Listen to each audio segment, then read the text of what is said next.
Hi everyone, అందరూ ఎలా ఉన్నారండి? నేనైతే చాలా చాలా బాగున్నాను. అండ్ మీరు కూడా అంతే బాగున్నారని అయితే నేను అనుకుంటున్నాను. సో ఈరోజు వ్లాగ్ ఏంటో చెప్పే ముందుగా మన ఛానల్ ఎవరైనా సబ్స్క్రైబ్ చేసుకోకపోతే వెంటనే వెళ్ళండి సబ్స్క్రైబ్ చేసుకోండి. అలానే లైక్ చేసి షేర్ కూడా చేయండి. సో ఈరోజు వ్లాగ్ ఏంటి అంటే నేను ఆల్రెడీ ప్రీవియస్ వీడియోలో చెప్పినట్టు నా బీటెక్ జర్నీ. సో నా బీటెక్ జర్నీలో నేను ఎన్ని అప్స్ అండ్ డౌన్స్ ఫేస్ చేశాను, నా జర్నీలో నా బ్యాక్లాగ్స్ ఎలా క్లియర్ చేశాను, ఇంకా బీటెక్లో బ్యాక్లాగ్స్ ఎలా క్లియర్ చేశాను అండ్ ఎన్ని బ్యాక్లాగ్స్ క్లియర్ చేశాను, నెక్స్ట్ బ్యాక్లాగ్స్ని క్లియర్ చేసి జాబ్ ఎలా సంపాదించాను అనేది ఈ వీడియోలో చెప్తాను. అండ్ నాకు మెయిన్గా బ్యాక్లాగ్స్ క్లియర్ చేయడానికి బాగా హెల్ప్ఫుల్ అయ్యే కొన్ని టిప్స్ కూడా నేను షేర్ చేస్తాను. బికాస్ ఇప్పుడు ఎవరైనా బీటెక్ చదువుతున్నా, లేకపోతే బీటెక్ అనే కాదు డిగ్రీ ఏదైనా సరే ఇప్పటికే బ్యాక్లాగ్స్ అవ్వకపోతే ఎలా క్లియర్ చేసుకోవాలి అనేది నా వేలో నేను సింపుల్గా అయితే మీకు నేను ఈ వీడియోలో అయితే చెప్తాను. నేనేం పెద్ద తోపని నేను చెప్పట్లేదు, కానీ బట్ నాకు హెల్ప్ అయింది, నలుగురికి చెప్తే వాళ్ళలో ఒక్కరికైనా హెల్ప్ అవుతుంది కదా అని నేనైతే ఈరోజు ఈ వీడియో అయితే చేస్తున్నా. This is my first video. నేను ఫేస్ కనిపించి లైవ్లో మీతో మాట్లాడడం ఇదే నా ఫస్ట్ వీడియో. సో ఇకపై ఇలాంటి వీడియోస్ చాలా వస్తాయి. నేను ఎందుకంటే ఫేస్ రివీల్ అప్పుడే చేయకూడదు అనుకున్నాను, బట్ చేస్తే తప్పేంటి అని ఇంకో వేలో నేను చేసేసాను. So this is my first video, ఫేస్ని చూపించి మాట్లాడడము. ఇప్పటి వరకు మీరు నా హిడెన్ వాయిస్ విన్నారు, ఇది వచ్చేసి నేను లైవ్లో మాట్లాడుతున్నాను. సో ఎక్కువ లేట్ చేయకుండా వీడియోలోకి అయితే వెళ్ళిపోదాము. Let's get in to the video. So first నా ఇంటర్ 2018లో అయింది. సో 2018 to 2021 నేను ఎలాంటి స్ట్రగుల్స్ ఫేస్ చేశాను అండ్ ఆ స్ట్రగుల్స్ని దాటుకుని ఎలా సక్సెస్ అయ్యాను అనేది నేనైతే ఈ వీడియోలో అయితే మీకు నేను చెప్తాను. ఫస్ట్ మీకు ఆల్రెడీ నేను ప్రీవియస్ వీడియోలో మెన్షన్ చేశాను, నాకు ట్రిపుల్ నచ్చలేదు, నేను ఈసీఈ చదువుదాం అనుకుని ట్రిపుల్ సీట్ వచ్చింది, బలవంతాన్ని చదవాల్సి వచ్చింది అని అయితే నేను మీతో షేర్ చేసుకున్నాను. బట్ అది ఎందుకు అలా అన్నాను, అసలు దాని యొక్క రీజన్ ఏంటి అనేది నేను ఈ వీడియోలో మీకు క్లియర్గా క్లారిఫై చేస్తాను. సో ఈ వీడియో ఎవరికైనా నాలాంటి ఒకరికి యూజ్ అవుతుందని మాత్రమే చేస్తున్నా. 2018లో అంటే ఇంటర్ అయిపోయింది. ఇంటర్ అవ్వగానే ఎంసెట్ అయితే రాసాను, ఎంసెట్ కూడా ర్యాంక్ వచ్చింది. సో నెక్స్ట్ అంటే ఇంట్లో నేను ఫస్ట్ అమ్మాయిని, అటు అంటే డాడీ సైడ్ అండ్ అమ్మ సైడ్ కూడా. డాడీ సైడ్ ఉన్నారు, బట్ మా ఇంట్లో నేనే ఫస్ట్ అమ్మాయిని. సో అమ్మమ్మ సైడ్ కూడా నేనే ఫస్ట్ అమ్మాయిని. అబ్బాయి ఉన్నా కూడా మా అన్నయ్య కూడా ఇంజనీరింగ్ బ్యాక్గ్రౌండ్. సో ఫస్ట్ అమ్మాయి కూడా ఇంజనీరింగ్ బ్యాక్గ్రౌండ్ వెళ్ళాలి అని మా అమ్మ కోరిక. సో దాని ఫలంగా నన్ను తీసుకెళ్ళి ఇంజనీరింగ్లో జాయిన్ చేసింది. అప్పట్లో ఇంజనీరింగ్కి ఉన్న క్రేజ్ అలాంటిది. సో ఇంజనీరింగ్ అయితే జాయిన్ అయ్యాను. మెయిన్ ఏంటి అంటే ఎంసెట్ రాసాను, వెబ్ కౌన్సిలింగ్కి వెళ్ళాను, సీట్ కూడా అలొకేట్ అయింది. సీట్ వచ్చేసి నాకు ఫస్ట్ సిఎస్సి అలొకేట్ అయింది. సిఎస్సిఏ కదా, మంచి బ్రాంచే, బట్ వాళ్ళు అలొకేట్ చేసిన కాలేజ్ నాకు నచ్చలేదు. నేను 10th ఇంటర్ చదువుతున్నప్పుడు ఆ కాలేజ్కి మంచి క్రేజ్ ఉంది, మంచిగా కూడా ఉంది ఆ కాలేజ్. బట్ ఎప్పుడైతే నేను ఇంజనీరింగ్ చదివే టైంకి ఆ కాలేజ్ యొక్క పోయింది. కాలేజ్ నేమ్ అయితే నేను మెన్షన్ చేయదలుచుకోలేదు, బికాజ్ ఏ కాలేజ్ని మనం క్రిటిసైజ్ చేయకూడదు కాబట్టి నేనైతే కాలేజ్ నేమ్ అయితే మెన్షన్ చేయట్లేదు అనమాట. సో అలా అయిపోయింది. ఆ కాలేజ్ నాకు నచ్చలేదు. సో సెకండ్ కౌన్సిలింగ్కి మళ్ళీ వెళ్ళాను. అక్కడ నేను ఏదైతే కాలేజ్లో బీటెక్ చేశానో ఆ కాలేజ్ వాళ్ళైతే మొత్తం ముసుగు చేశారనమాట. ఎలా అంటే ఈసీఈ కదా, ట్రిపుల్ ఈ కదా, సో ఈసీఈలో సిని ఈ కింద మార్చి వెబ్ కౌన్సిలింగ్కి పంపేశారు. మళ్ళీ ఇప్పుడు మనం ఇక్కడ ఏది పంపిస్తామో వాళ్ళు అక్కడ చెక్ చేసి అదే అలొకేట్ చేస్తారు, వాళ్ళని అనుకోవడానికి ఏం లేదు కదా. సో వాళ్ళు నాకు ట్రిపుల్ ఈ చేసి పంపించడం వల్ల నాకు మళ్ళీ ట్రిపుల్ ఈనే అలొకేట్ అయింది. ఓకే, నేను మళ్ళీ ఆశ చచ్చిపోకుండా మళ్ళీ థర్డ్ కౌన్సిలింగ్ కూడా వెళ్ళాను అనమాట బీటెక్లో. అప్పటి వరకు నేను ట్రిపుల్ ఈ రూమ్ కూడా నాకు తెలియదు ఎక్కడుందో, నమ్ముతారో నమ్మరో, నేనంతా పిచ్చిగా చేశాను అనమాట బీటెక్ మొత్తం. సో ఈసీఈలోనే నా ఫ్రెండ్స్తో పాటు ఈసీఈలోనే కూర్చుండిపోయాను. థర్డ్ కౌన్సిలింగ్ కూడా అప్లై చేశాను. ఈలోపు చెకింగ్ జరిగితే నన్ను తీసుకెళ్ళి ట్రిపుల్ రూమ్లో పడేశారనమాట. ట్రిపుల్ రూమ్లో కూడా నేను లాస్ట్ బెంచ్లో కూర్చునేదాన్ని. లాస్ట్ బెంచ్లో కూర్చుని నా ప్యారలల్గా ఉన్న లాస్ట్ బెంచ్ అబ్బాయిలతో గేమ్స్ ఆడుతూ పాడుతూ అలా ఫస్ట్ ఇయర్ 1-1 అనేది గడిపేశాను. థర్డ్ కౌన్సిలింగ్ కూడా ట్రిపుల్ రావడంతో ఇంకా మనకి వేరే ఆప్షన్ లేదు, ఇదే చదవాలి అనుకున్నాను. బట్ అప్పుడు కూడా నేనైతే ఏం మారలేదు. సో అలా గేమ్స్ ఆడుకుంటూ 1-1 అయిపోయింది. 1-1లో నాకైతే 3 బ్యాక్లాగ్స్ ఉన్నాయి. సో ఆ 3 బ్యాక్లాగ్స్కి నేనైతే ఘోరంగా ఏడ్చాను. నా ఫ్రెండ్స్ అయితే లిటరల్గా భయపడ్డారు. అంటే ఇంటర్ వరకు బ్యాక్లాగ్ అంటే తెలీదు, చదివింది ఎగ్జామ్లో రాసాము.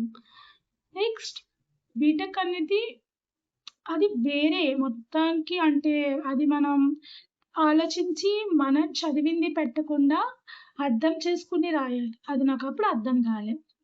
3 బ్యాక్లాగ్స్ పోయాయి. నెక్స్ట్ బాగా ఏడ్చాను, ఘోరంగా ఏడ్చాను. నెక్స్ట్ 1-2లో 5 పోయాయి, 5 సబ్జెక్ట్స్ పోయాయి. అప్పుడు నా ఫ్రెండ్స్ అనుకున్నారంట, అమ్మో ఇది కింద పడి తొలేస్తూ ఉంటుంది, మన 3 పోయినందుకు ఏడ్చింది, ఇప్పుడు 5 పోయాయి. లిటరల్గా 1-2 నాకేం పెద్ద అనిపించలేదండి. ఎందుకంటే 5 పోయినా కూడా లైట్లే లైట్ చిల్ అనుకుని ఉన్నా. నెక్స్ట్ 2-1లో మొత్తం పోయి ఆల్ అవుట్. అది నేను అప్పుడు ఆ రిజల్ట్ వచ్చినప్పుడు జేఎన్టీయూకేలో టెక్ ఫెస్ట్కి వెళ్ళాను. ప్రాజెక్ట్ తీసుకుని వెళ్ళాను యాక్చువల్గా, పీపీటీ. సో ఆల్ అవుట్ అంటే ఫస్ట్ ఇయర్ మొత్తము ఫుల్ ఎంజాయ్మెంట్ అండి. ఒక బ్యాచ్ ఉండేది నాకు, ఆ బ్యాచ్ మొత్తాన్ని వేసుకొని వాళ్ళు ఎక్కడికంటే అక్కడికి, అంటే నాతో అంటే బ్యాచ్లో అబ్బాయిలు ఉంటారు చూడండి, ఆ అబ్బాయిలు కూడా నా గ్యాంగే. సో అమ్మాయిలు కూడా మన గ్యాంగే. ఇంకా పోయాయి. అయితే ఇంకో 2-1 all out.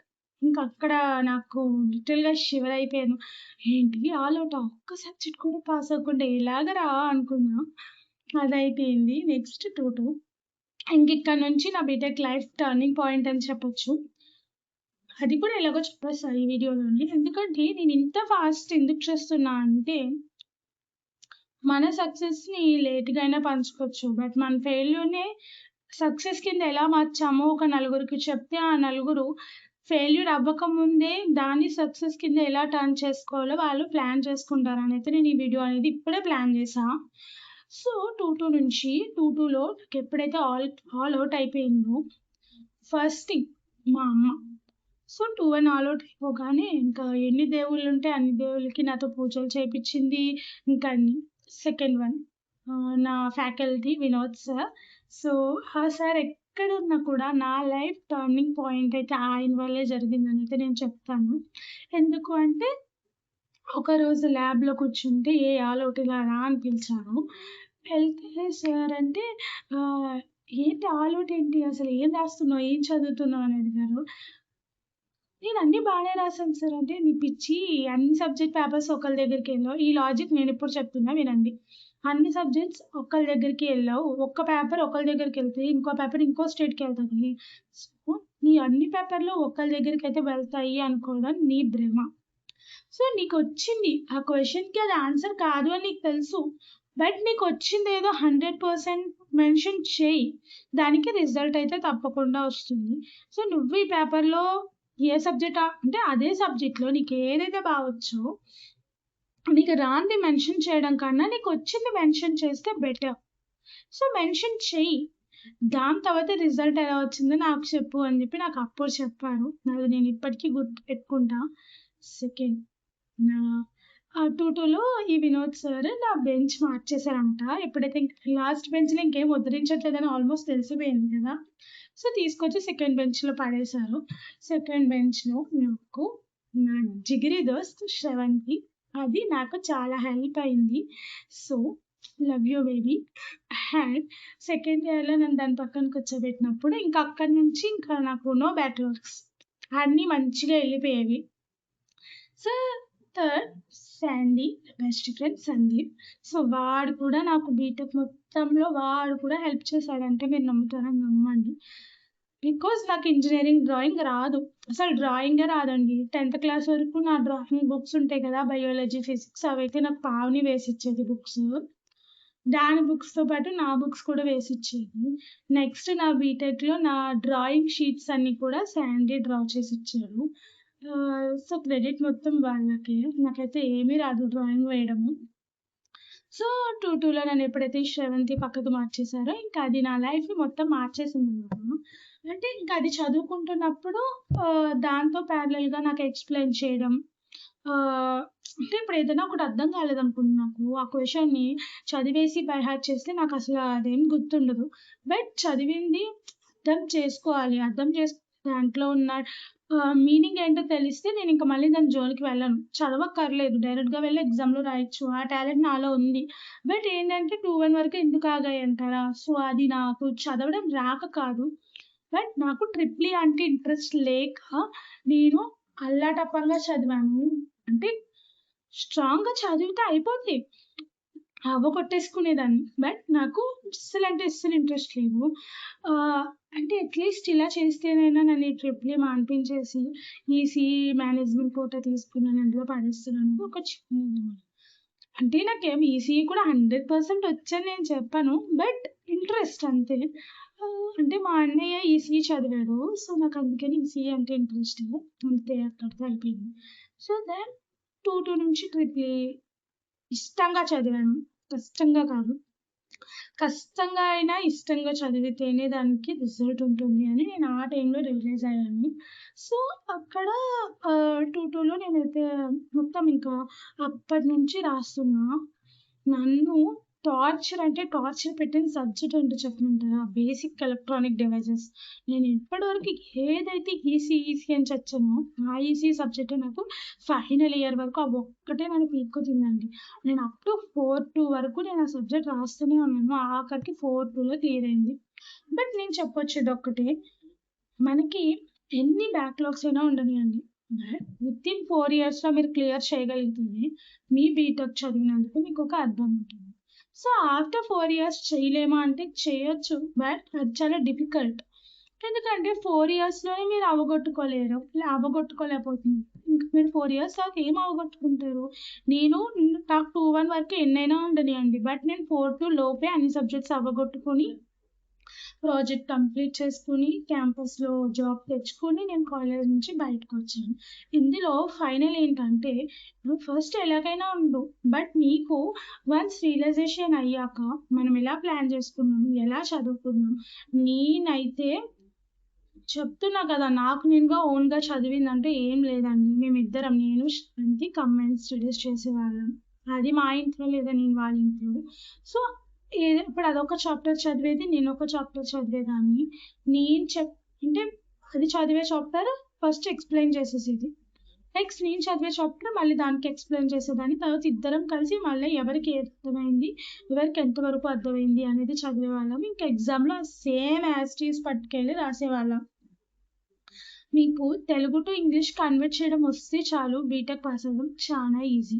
First of all మీరు ఏదైనా ఒక క్వెషన్‌కి దానికి పిక్చర్ ఉందంటే కంపల్సరీ మీరు ఆ పిక్చర్‌ని 100కి 200% కరెక్ట్‌గా డ్రా చేయగలిగితే మీకు అక్కడ సగం మార్క్స్ పడిపోతాయి. ఇంకా పైగా మీరు వెనకాల వేరే సోది ఏం రాయాల్సిన అవసరం కూడా ఉండదు. నేను డ్రాయింగే వేయలేని దాన్ని, సర్క్యూట్స్ అయితే పర్ఫెక్ట్‌గా వేసేదాన్ని. ఒక్కసారి వేస్తే మళ్ళీ దాన్ని ఎరేజ్ చేయాల్సిన పని లేదు. నేనే ఒకళ్ళకి కేస్ ఇచ్చేలాగా అయిపోయాను ఇప్పుడు. సో, ఎట్ లాస్ట్ ఫైనల్‌గా ఏంటంటే నేను ఏదైతే నచ్చలేదు నాకు, నేను చదవలేను అనుకున్నాను. ఇప్పుడు నేను అదే చదివి నేనొక ఎలక్ట్రికల్ స్టూడెంట్ అని చెప్పుకునే స్టేజ్‌కైతే వచ్చేసాను. సో, ఇంకా అంటే ఈసీ అనేది ఇంట్రెస్ట్ ఉంది. బట్ మనకి అది అవ్వదు అని తెలిసినప్పుడు ఉన్న దాంతో అడ్జస్ట్ అయ్యి కష్టమైన ఇష్టంగా చదవడం నేర్చుకోవాలి. ఇప్పుడున్న యూత్ ఎలా తయారయ్యారంటే చదువెందుకు వేస్ట్ అన్నట్టు చూస్తారు. బట్ మీరు ఆడండి, పాడండి. బట్ చదువుకుంటూ చేయండి ఏం చేసినా. ఎందుకంటే without study we can't do anything. Okay. మీకు ప్రపంచంలో వాల్యూ ఉన్నది అంటే, మీరు మీ ఫ్యామిలీ మొత్తం మిమ్మల్ని వన్ సైడ్ పెట్టినా మీకు పనికొచ్చేది మీరు చదువుకున్న చదివే. సో, ఆ చదువు లేకపోతే మీరు బయటకు వెళ్లి ఏం బతకలేరు. ఏదో ఒక పని చేసుకుందామంటే ఇప్పుడున్న జనరేషన్‌కి మనకి ఏమీ దొరకట్లేదు. ఇంకా ఫ్యూచర్‌లో అసలు దొరుకుతదని ఛాన్స్ కూడా లేదు. సో, మీరు చదువుకున్నప్పుడే మంచిగా శ్రద్ధగా చదువుకొని మంచిగా మంచి కంపెనీలో జాబ్‌ని ప్లేస్ చేసుకుంటే అది మీకే చాలా హెల్ప్ అవుతది. స్పెషల్‌గా యూత్‌కి చెప్తున్నా ఈ మాట. ఇది నా సైడ్ నుంచి నేను ఫేస్ చేసిన సిట్యుయేషన్స్ వల్ల చెప్తున్నా. సో, ఈ వీడియో మీకెంత వరకు హెల్ప్ అయిందో నాకు కామెంట్ సెక్షన్‌లో కామెంట్ చేయండి.